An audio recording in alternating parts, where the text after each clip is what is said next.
Scholar academy के online platform पर आप सभी का स्वागत है। इस ऑनलाइन प्लेटफॉर्म पर हमने पेट और आगामी परीक्षा को देखते हुए एक श्रृंखला शुरू की है जिसका नाम है प्रहार। इस प्रहार श्रृंखला के अंतर्गत मैं राहुल सिंह आपको हिस्ट्री, पॉलिटी और करंट अफेयर्स की क्लासेस दे रहा हूँ। आपको हिस्ट्री की 3 क्लासेस मिल चुकी हैं, पॉलिटी की आपको इससे पहले एक क्लास मिली थी और आज ये दूसरी क्लास है जो कि संविधान सभा के बाद लेक्चर नंबर 2 है, हमारे संविधान का निर्माण। और इसके साथ में आपको करंट की भी वीडियो मिल रही हैं। जो नए सब्सक्राइबर हैं वो प्लेलिस्ट में जाकर पुरानी वीडियो देख सकते हैं।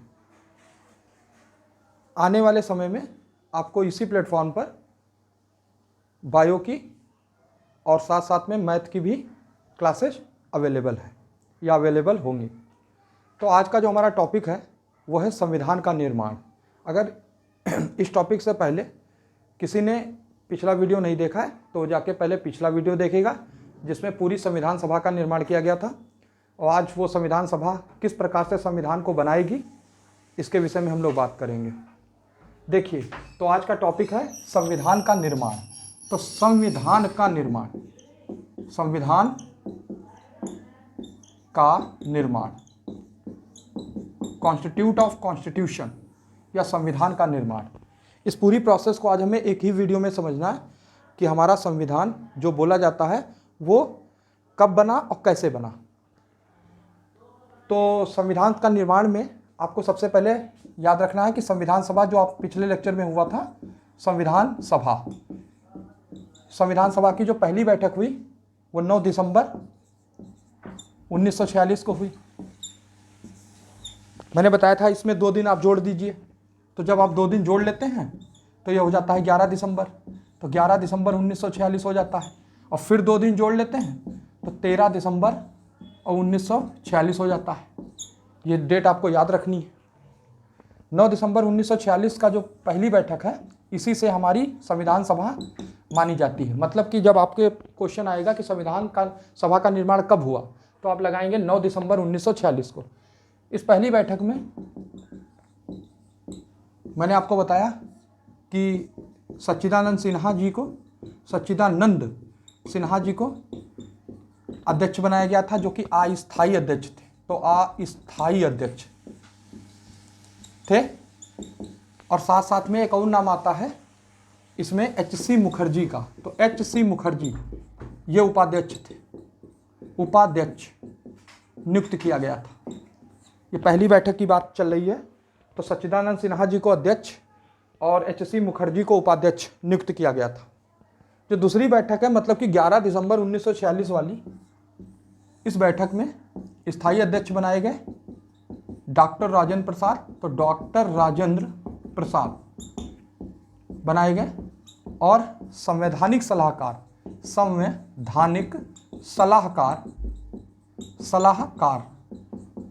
V.N. राव जी को बनाया गया। तो V.N. राव जी को संवैधानिक सलाहकार बनाया गया। इसको आपको ध्यान रखना है। मैंने कहा था इसके बाद फिर 2 जोड़ दीजिए, तो 2 जोड़ दीजिए 2। 13 दिसंबर 1946 क्या हुआ तो कार्यवाही शुरू हुई। जब कार्यवाही शुरू हुई तो इस कार्यवाही में क्या हुआ कि जवाहरलाल नेहरू जी ने उद्देश्य प्रस्ताव रखा, क्योंकि संविधान में उद्देश्य प्रस्ताव रखना जरूरी है कि किस उद्देश्य से ये पूरा संविधान बनाया जा रहा है। तो उद्देश्य प्रस्ताव रखा 13 दिसंबर 1946 को उद्देश्य प्रस्ताव रखा और उद्देश्य प्रस्ताव के साथ ही आपकी संविधान सभा की पूरी कार्यवाही शुरू हो गई। तो संविधान सभा की कार्यवाही शुरू हुई 13 तारीख को जवाहरलाल नेहरू जी के द्वारा रखे गए उद्देश्य प्रस्ताव से।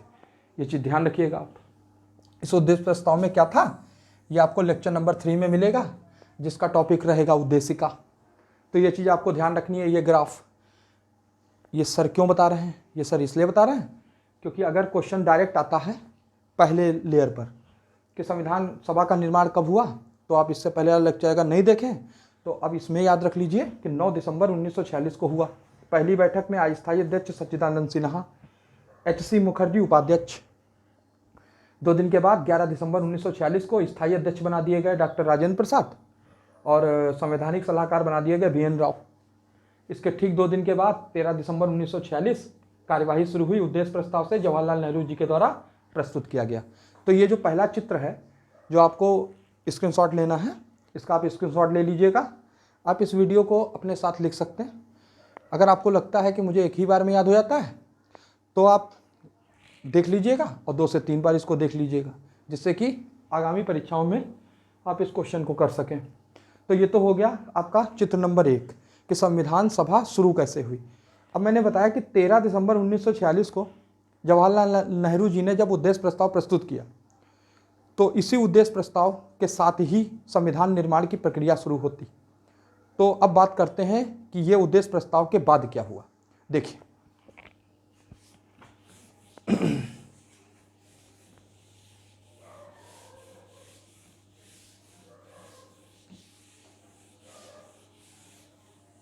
देखिए, मैंने बताया 13 दिसंबर 1946 क्या हुआ, तो उद्देश्य प्रस्ताव रखा गया। उद्देश्य प्रस्ताव रखा गया। यह उद्देश्य प्रस्ताव 22 जनवरी और 1947 को पास हुआ और इस उद्देश्य प्रस्ताव के पास होने के साथ ही समितियां बनी। समितियां क्यों बनी? ये छोटी छोटी समितियां इसलिए बनी हैं जो संविधान का निर्माण कर सकें। तो संविधान का निर्माण करने के उद्देश्य से ये समितियां बनी। इसको आपको ध्यान रखना है। मैंने बताया 13 दिसंबर 1946 को उद्देश्य प्रस्ताव जवाहरलाल नेहरू द्वारा रखा गया। 22 जनवरी 1947 को ये पास किया गया। इसके बाद समितियां बनी। संविधान सभा का निर्माण, संविधान को बनाने के लिए छोटी छोटी समितियां बनी, या ऐसे कहा जाए कि जैसे कि कंप्यूटर को असेंबल किया जाता है छोटे छोटे पार्ट्स से, और जब छोटे छोटे पार्ट असेंबल हो जाते हैं तो उसी का पूरा नाम हो जाता है कंप्यूटर। इसी तरीके से ये समितियां बनी जाएंगी, मतलब कि सब्जेक्ट वाइज बनाई जाएंगी, और ये समितियों के बाद में एक साथ असेंबल करके और भारत का संविधान, मतलब कि अनुच्छेद 393 के अंतर्गत जो है भारत का संविधान जो नाम दिया गया है वो बन के तैयार हो जाएगा। तो अब ये समितियां आप समझ लीजिए कि ये समितियां कौन कौन थे अध्यक्ष इसके और समितियों का नाम क्या है। तो जरा आप चाहें तो इसका भी स्क्रीनशॉट आप ले सकते हैं। ठीक, तो अब जो है जो तीसरा जो आपको बनाना है चित्र, वो बनाना है समितियों का। तो जरा समझ लीजिए, ये समितियां समझ लीजिए आप। देखिए, जो समितियां बनी उसमें कुछ समितियां आपको याद रखनी है। जैसे कि एक समिति है आपकी प्रारूप समिति या ड्राफ्टिंग कमेटी। तो प्रारूप समिति आपको सबको पता है बी आर अम्बेडकर साहब इसके अध्यक्ष थे। अम्बेडकर साहब इसके अध्यक्ष थे। कब बनी? तो 29 अगस्त को बनी।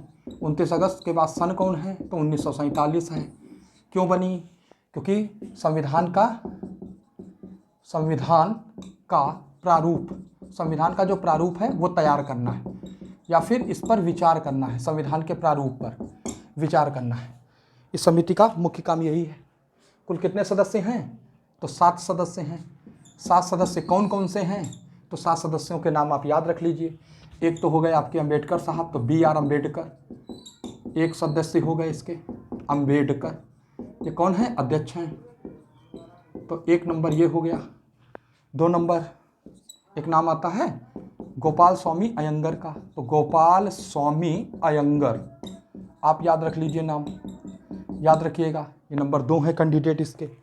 एक कैंडिडेट आपका और नाम आता है कृष्णा स्वामी अय्यर। तो कृष्णा स्वामी अय्यर एक नंबर नाम याद रख लीजिए। ये नंबर 3 पर इसको डोनेट कर दीजिए या डिनोट कर दीजिए। इसके अलावा एक नाम आपका आता है के मुंशी का, कन्हैयालाल मानिकलाल मुंशी। तो के एम मुंशी का ये हो गए नंबर 4थे कैंडिडेट। याद रखिएगा आप, कन्हैयालाल मानिकलाल मुंशी याद रखिएगा आप। इसके अलावा एक नाम आता है मोहम्मद सादुल्ला का। तो मोहम्मद सादुल्ला ये हो गए 5th कैंडिडेट प्रारूप समिति के। इसके अतिरिक्त एक नाम आता है बी एल मित्र का। तो बी एल मित्र आप नाम याद रख लीजिएगा। और बी एल मित्र कुछ समय तक रहे और फिर बी एल मित्र के स्थान पर एक नाम आता है एन माधवराव। तो एन माधवराव, बी एल मित्र को हटाकर फिर एन माधवराव को सदस्य बना दिया गया। तो यहाँ पर आप नंबर 6 लिख सकते हैं, BL मित्र। और एक नाम और आता है इसमें जो है DP खेतान का। तो DP खेतान का है।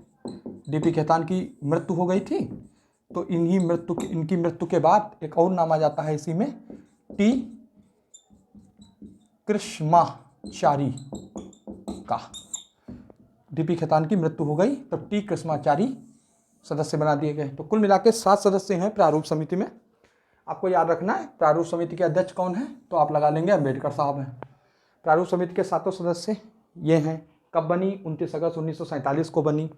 मेन फंक्शन क्या है इसका? तो मेन फंक्शन है संविधान के प्रारूप को तैयार करना या तैयार करवाना, और जो प्रारूप प्रस्तुत किए जा रहे हैं उन पर विचार करना। तो इसको आपको ध्यान रखना है, 29 अगस्त 1947 को बनी। ओके, आप चाहें तो इसकी स्क्रीनशॉट ले लीजिए। तो अब संविधान उद्देश्य प्रस्ताव पास हो गया और उसके अंतर्गत समितियां बनना शुरू हुई, जिसमें पहली समिति आपने पढ़ी जिसका नाम क्या है? प्रारूप समिति। चलिए इसके आगे बढ़ते हैं। एक समिति का नाम है, समिति को याद रखने का सबसे बढ़िया तरीका है कि कैंडिडेट के हिसाब से जितनी भी समितियां उसके नाम पर हैं या जितनी भी समितियों के वो अध्यक्ष हैं वो एक साथ याद कर लीजिए। जैसे एक नाम है जवाहरलाल नेहरू। कौन कौन सी समितियां हैं?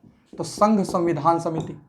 तो संघ संविधान समिति एक नाम आता है। एक संघ शक्ति समिति, तो संघ शक्ति समिति एक नाम आता है। संघ शक्ति समिति का एक नाम आता है राज्य समिति का, तो एक नाम आता है राज्य समिति का। ये तीनों समितियों के अध्यक्ष कौन हैं? तो जवाहरलाल नेहरू। याद रख लीजिएगा। एक चीज़ और याद रख लीजिएगा, मान लीजिए कि ऐसा कोई समिति आ गई जो आपके दिमाग से बाहर है या फिर आपने उसको पढ़ा नहीं है, तो अगर जहाँ जहाँ संघ शब्द है वहाँ जवाहरलाल नेहरू जी को लगा लीजिएगा। तो तीनों समितियों के अध्यक्ष कौन रहे? तो आप लगा लेंगे जवाहरलाल नेहरू जी रहे। याद रखिएगा, आप चाहें तो इसका स्क्रीनशॉट ले लीजिए। ओके, अगला नाम आता है इसी में वल्लभ भाई पटेल जी का। तो अगला नाम है वल्लभ भाई पटेल। तो वल्लभ भाई पटेल का, तो वल्लभ भाई पटेल बहुत महत्वपूर्ण व्यक्ति हैं ये। अभी जो श्रृंखला ये प्रहार चल रही है, इस श्रृंखला में राष्ट्रीय आंदोलन को लिया गया है इतिहास में, तो उसी में अभी कई बार ये नाम आप सुनने वाले हैं। तो जो वल्लभ भाई पटेल साहब हैं ये प्रांतीय समिति के अध्यक्ष थे, तो प्रांतीय समिति के अध्यक्ष थे। और एक और नाम आता है मूल अधिकार, तो मूल अधिकार एवं अल्पसंख्यक समिति एवं अल्पसंख्यक समिति के अध्यक्ष थे। इनको याद रखिएगा। तो मूल अधिकार एवं अल्पसंख्यक समिति के अध्यक्ष जो थे वो वल्लभ भाई पटेल थे, और ये पूरा एक ही में है, याद रखिएगा। और प्रांतीय समिति के अध्यक्ष भी वल्लभ भाई पटेल थे। एक चीज़ और याद रखिएगा यहीं पर, अगर आ जाता है एग्जाम में कि मूल अधिकार की जो उप समिति बनी है, उप समिति इसकी भी बनी और उप समिति इसकी भी बनी, अल्पसंख्यकों की भी उप समिति बनी, तो समिति के अध्यक्ष तो कौन है? वल्लभ भाई पटेल। उप समिति आ जाए तो यहाँ पर JB कृपलानी याद रख लीजिएगा, JB कृपलानी याद रख लीजिएगा, और यहाँ पर HC मुखर्जी याद रख लीजिएगा। अगर आ जाता है क्वेश्चन, ध्यान से समझिएगा, अगर क्वेश्चन आ जाता है कि मूल अधिकारों से संबंधित उप समिति के अध्यक्ष कौन थे, उप समिति के, तो आप लगाएंगे JB कृपलानी। अगर आ जाए अल्पसंख्यक उप समिति के अध्यक्ष कौन थे, तो आप लगाएंगे HC मुखर्जी। इसको याद रखिएगा। और अगर मूल अधिकार एवं अल्पसंख्यक समिति के अध्यक्ष कौन थे, तब आप लगाएंगे वल्लभ भाई पटेल। तो ये ध्यान रखिएगा वल्लभ भाई पटेल के बारे में। आप चाहें तो इसका स्क्रीनशॉट ले लीजिए। अगला नाम आता है डॉक्टर राजेंद्र प्रसाद जी का। तो अगला नाम है डॉक्टर राजेंद्र प्रसाद। तो अगला नाम है डॉक्टर राजेंद्र प्रसाद। लिखता हूं इसको। तो डॉक्टर राजेंद्र प्रसाद। देखिए भैया, डॉक्टर राजेंद्र प्रसाद कई चीज़ों के अध्यक्ष रहे हैं। कौन कौन सी चीज़ों के अध्यक्ष रहे हैं देखिए। एक नाम आता है डॉक्टर राजेंद्र प्रसाद के साथ में नियम समिति। तो अगर आ जाए नियम समिति, अगर आ जाए संचालन समिति, एक अगर आ जाए देसी रियासत समिति, अगर आ जाए देसी रियासत समझौता समिति, समझौता समिति। अगर आ जाए झंडा समिति तो झंडा समिति। ये सबके अध्यक्ष कौन है? तो ये सबके अध्यक्ष कौन है? तो ये सबके अध्यक्ष हैं डॉक्टर राजेंद्र प्रसाद जी। फिर समझ लीजिए, झंडा समिति के, नियम समिति के, संचालन समिति के, देशी रियासत समिति के, देशी रियासत समझौता समिति के, ये 5 मुख्य समितियां हैं जिनके अध्यक्ष रहे हैं कौन? डॉक्टर राजेंद्र प्रसाद। अब एक चीज़ और समझ लीजिए, इसमें अगर संचालन शब्द है तो आप डॉक्टर राजेंद्र प्रसाद लगाएंगे। अगर यहाँ पर लिखते हैं कार्य संचालन, कार्य संचालन, तो आप लगाएंगे के.एम. मुंशी, के.एम. मुंशी या कन्हैयालाल मानिकलाल मुंशी। तो ये चीज़ आपको ध्यान रखनी है। इन 5 समितियों के अध्यक्ष कौन है? डॉक्टर राजेंद्र प्रसाद है। अगर संचालन के साथ में कार्य संचालन शब्द जुड़ा है, कार्य, then you have to go for K M. Munshi. तो ध्यान रखिएगा ये चीज़। अगला नाम है, इसमें जुड़ते हैं छोटी छोटी समितियों के अध्यक्ष हैं। एक नाम जुड़ता है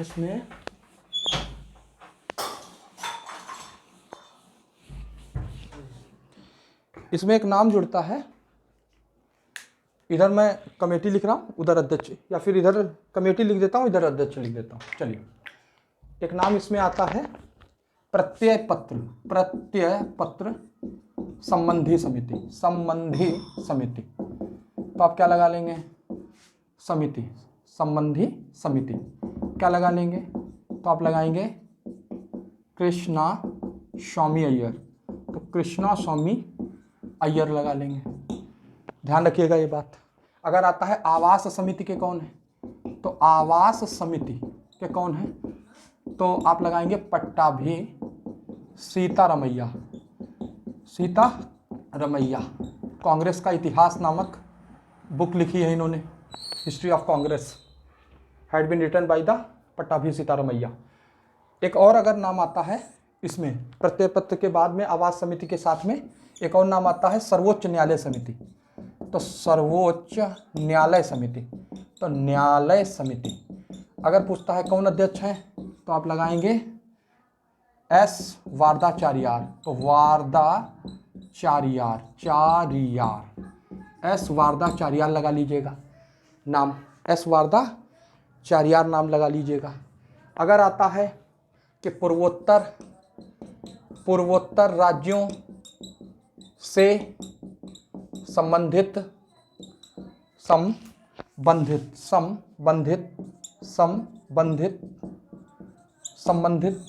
कौन सी जो उप समिति है उसके अध्यक्ष कौन है? तो आप लगा लीजिएगा गोपीनाथ बारदोलोई। तो गोपीनाथ बारदोलोई, बारदोलोई, तो बारदोलोई नाम याद रख लीजिएगा इनका। ये भी महत्वपूर्ण घटक हैं, गोपीनाथ बारदोलोई, इनको भी याद रख लीजिएगा आप। तो ये क्या है? ये वो कमेटियां हैं जो कमेटी क्या बना रही हैं? संविधान का के जो पार्ट हैं उनका निर्माण कर रही हैं। शुरुआत की जो समितियां हैं वो ज़्यादातर आपकी परीक्षाओं में पूछी जाती हैं, मगर कभी कभी एग्जामिनर पिटे हुए क्वेश्चंस नहीं पूछने की कोशिश करता है तो इस पर उतर जाता है। तो ये चीज़ आप लोग ध्यान रखिएगा तैयार करते वक्त कि थोड़ा सा आपको इधर उधर का भी तैयार कर लेना है। तो ये चीज़ आपको ध्यान रखना है। ये कौन सी समितियां हैं? ये वो समितियां हैं जो कि संविधान की छोटे छोटे पार्टों में तैयार कर रही हैं। तो इन समितियों ने अपना काम किया। अब आप समझिए संविधान का निर्माण हुआ कैसे। तो ध्यान से समझिए। देखिए भैया, मैंने आपको क्या बताया? मैंने आपको ये बताया कि 29 अगस्त 1947 को प्रारूप समिति बनी थी। अंबेडकर साहब इसके अध्यक्ष थे। तो जब ये प्रारूप समिति बनी और अंबेडकर साहब इसके अध्यक्ष हुए, तो इनका काम क्या था? प्रारूप जो भी प्रस्तुत किया जाएगा उस पर विचार करना। उस पर क्या करना? विचार करना। तो पहला प्रारूप प्रस्तुत किया गया। पहला प्रारूप, देखिए समझिएगा, पूरा संविधान यहीं से निकल के आएगा कि संविधान आखिर बना कैसे। तो जो पहला प्रारूप प्रस्तुत किया गया वो प्रस्तुत किया गया अक्टूबर 1947 में। किसके द्वारा? बी एन राव के द्वारा। B N Rao, who is B N Rao? मैंने आपको बताया कि on the date of 11 August 1946 B N Rao क्या एडवाइजर या कॉन्स्टिट्यूशनल एडवाइजर या संवैधानिक सलाहकार नियुक्त किए गए थे। डॉक्टर राजेंद्र प्रसाद जब स्थायी अध्यक्ष बने, तो बी एन राव जी ने पहला प्रारूप प्रस्तुत किया। इस प्रारूप में 243 अनुच्छेद थे, तो 243 अनुच्छेद, 243 अनुच्छेद या आर्टिकल्स और 13 अनुसूचियां थी, 13 अनुसूचियां थी। तो 13 अनुसूचियां और 243 अनुच्छेद पहले प्रारूप में थे। अक्टूबर 1947 में पहला प्रारूप आया और बी एन राव ने यह प्रारूप प्रस्तुत किया। मैंने आपको बताया प्रारूप समिति क्या कर रही है। प्रारूप समिति इस प्रारूप पर विचार करेगी और विचार करने के बाद प्रारूप समिति ने दूसरा प्रारूप प्रस्तुत किया। दूसरा प्रारूप जो प्रस्तुत किया वो प्रस्तुत किया 21 फरवरी 1948 को।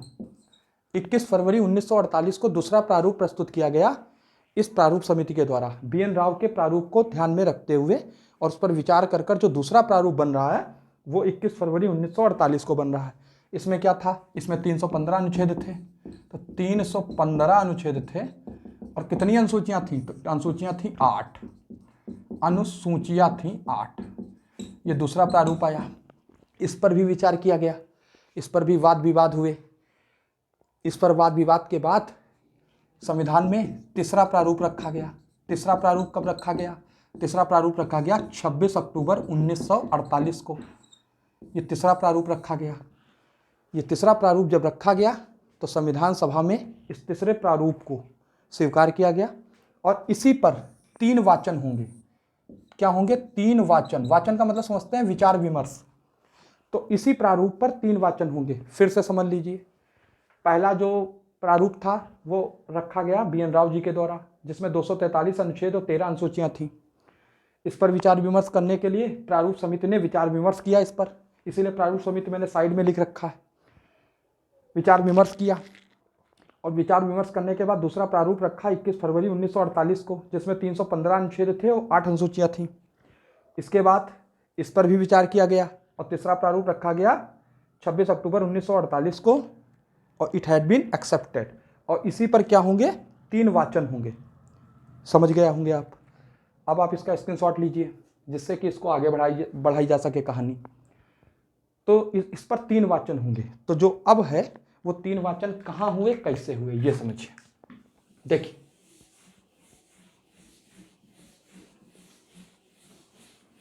देखिए मैंने बताया ना 3 वाचन होंगे, तो 3 वाचन करा लीजिए। 3 वाचन करा लीजिए, 3 वाचन। तो देखिए, पहला जो वाचन है वो हुआ 4 नवंबर से 9 नवंबर। तो 4 नवंबर से 9 नवंबर 1948 ये हुआ पहला वाचन, इसको ध्यान रखिएगा। जो दूसरा वाचन हुआ वो हुआ 15 नवंबर 1948 से और 17 अक्टूबर 1949। ये सबसे लंबा वाचन है दूसरा। ये पहला, ये दूसरा, सबसे लंबा वाचन है दूसरा।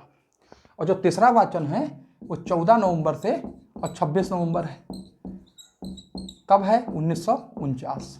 इसको याद रखिएगा आप लोग। तो आपको एक चीज़ ध्यान रखनी है। क्या ध्यान रखनी है, समझ लीजिए।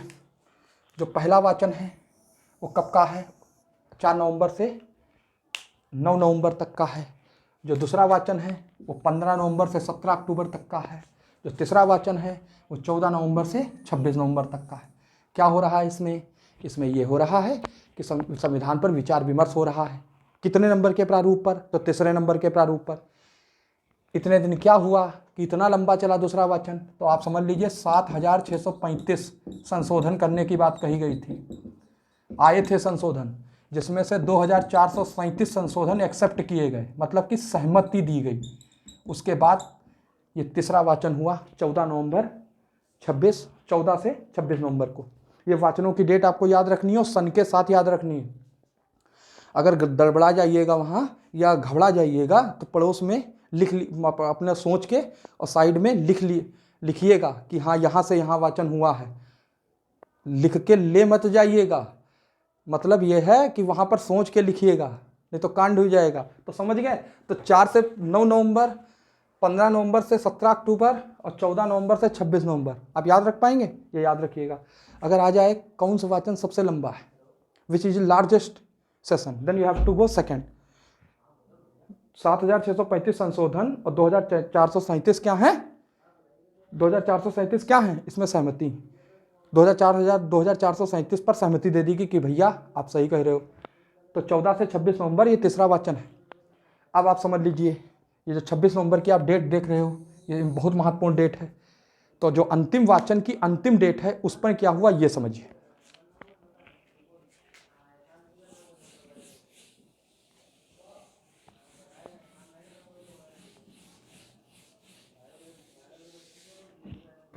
देखिए 26 नवंबर 1949 को संविधान क्या हुआ,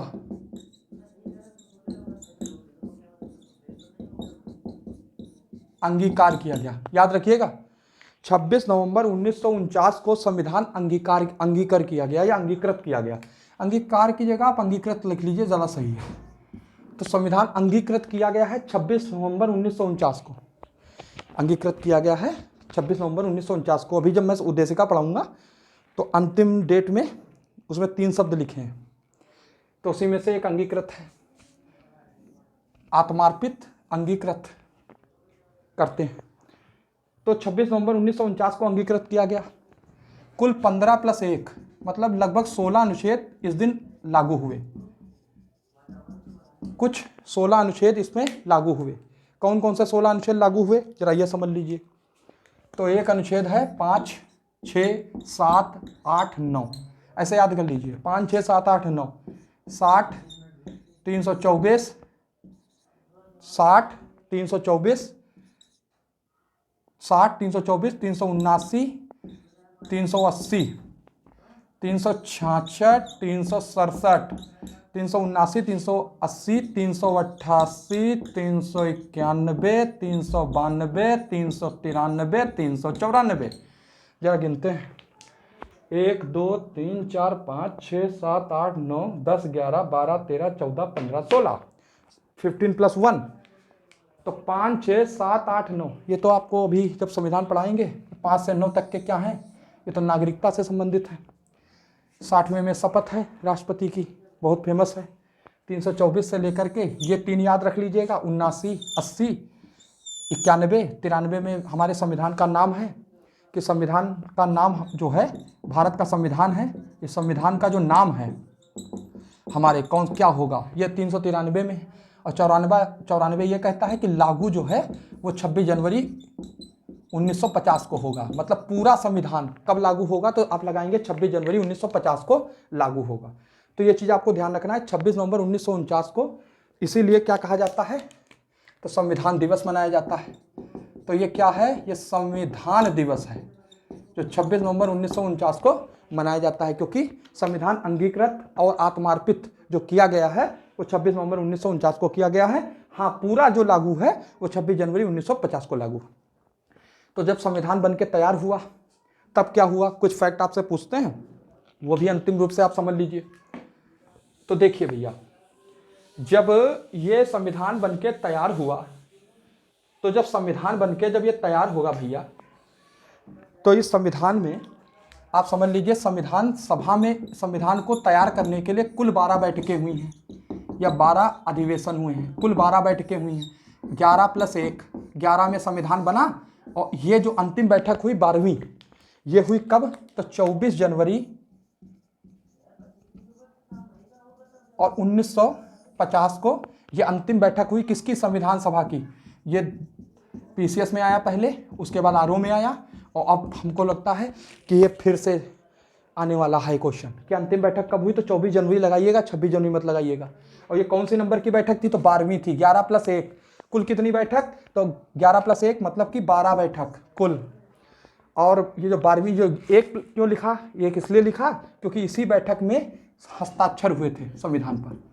तो संविधान की कितनी प्रतियों पर हस्ताक्षर हुए, तो 3 प्रतियों पर हस्ताक्षर हुए। 3 प्रतियों कॉपियों पर हस्ताक्षर हुए। इस हस्ताक्षर में 284 सदस्य थे जिन्होंने हस्ताक्षर किए। क्या किए, तो हस्ताक्षर किए। कितने, 284। संविधान सभा में पहली बैठक जब हुई थी, मतलब कि 9 दिसंबर को जब पहली बैठक हुई थी, तो सदस्य थे 208 कुल सदस्य थे। कहीं कहीं 207 भी लिखा है, मगर 208 सदस्य आप मान के चलिए कि लगभग थे। और जो अंतिम रूप से जब हस्ताक्षर हुए हैं तो सदस्य हैं 284। इसमें कितनी महिलाएं हैं? तो 8 महिलाएं हैं। महिलाओं में कौन प्रमुख हैं? तो कुछ नाम याद रख लीजिए, जैसे कि सरोजिनी नायडू, तो सरोजिनी नायडू बहुत महत्वपूर्ण है। हंसा मेहता, तो हंसा मेहता बहुत महत्वपूर्ण है। दुर्गाबाई देशमुख, तो दुर्गाबाई देशमुख बहुत महत्वपूर्ण है। तो आपको ये नाम याद रख लेने हैं। ये क्यों बता रहे हैं? ये इसलिए बता रहे हैं क्योंकि जब वो तीसरी चौथी लेयर में पहुंच जाते हैं तो आपके सामने जो क्वेश्चन आता है वो बिल्कुल नया होता है।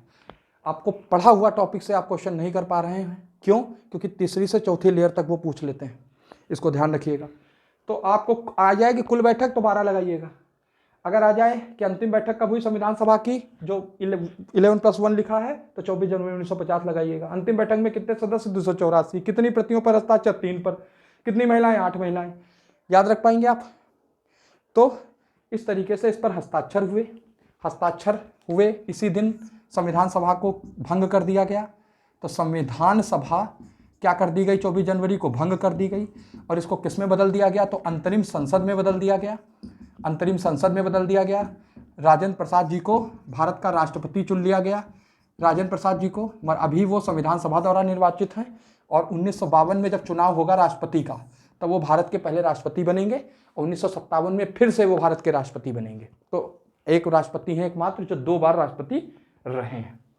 तो कुल मिला के हमारे संविधान का निर्माण कैसे हुआ, इसको याद रखिएगा। एक चीज़ और समझ लीजिए, अंतिम रूप से भारत में 395 अनुच्छेद थे जब चुना गया।